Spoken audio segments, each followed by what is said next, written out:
புற்றுநோயால் பாதிக்கப்பட்டிருக்கும் super good Subramanian வெளியிட்ட வீடியோவை பார்த்த பல பிரபலங்கள் அவருக்கு உதவி செய்திருக்கின்றனர். அவர்களின் உதவிக்கு நன்றி தெரிவித்திருக்கிறார் சூப்பர் குட் சுப்பிரமணியன். முண்டாசுப்பட்டி, மகாராஜா, சூரரை போற்றி என்று படங்களில் நடித்திருக்கும் இவர் 30 ஆண்டுகளுக்கு மேல் திரையுலகில் நடித்து வருகிறார். புற்றுநோயின் கடைசி நிலையில் இருக்கும் அவர் தற்போது ராஜீவ்காந்தி அரசு மருத்துவமனையில் சிகிச்சை எடுத்து வருகிறார். தன் மறைவிற்கு பிறகு தனது குடும்பத்திற்கு ஆதரவு கொடுக்க வேண்டும் என்று வெளியிட்ட பதிவின் மூலம் அவரின் குழந்தையின் படிப்பு செலவு முழுவதையும் ஏற்றுக்கொள்வதாக நடிகர் கார்த்தி அறிவித்திருக்கிறார்.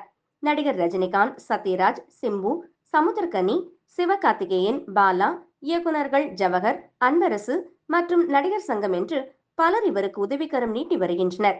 உயிருக்காக போராடி கொண்டிருக்கும் நிலையில் தான் நடித்த கமாண்டோவின் லவ் ஸ்டோரி என்கிற படத்திற்காக அவர் டப்பிங் பேசியிருக்கிறார். உடல்நிலை முடியாத நிலையிலும் கடமைக்கு முக்கியத்துவம் கொடுக்கும் இவரின் உணர்வுக்கு பலர் பாராட்டுக்களை தெரிவித்து வருகின்றனர்.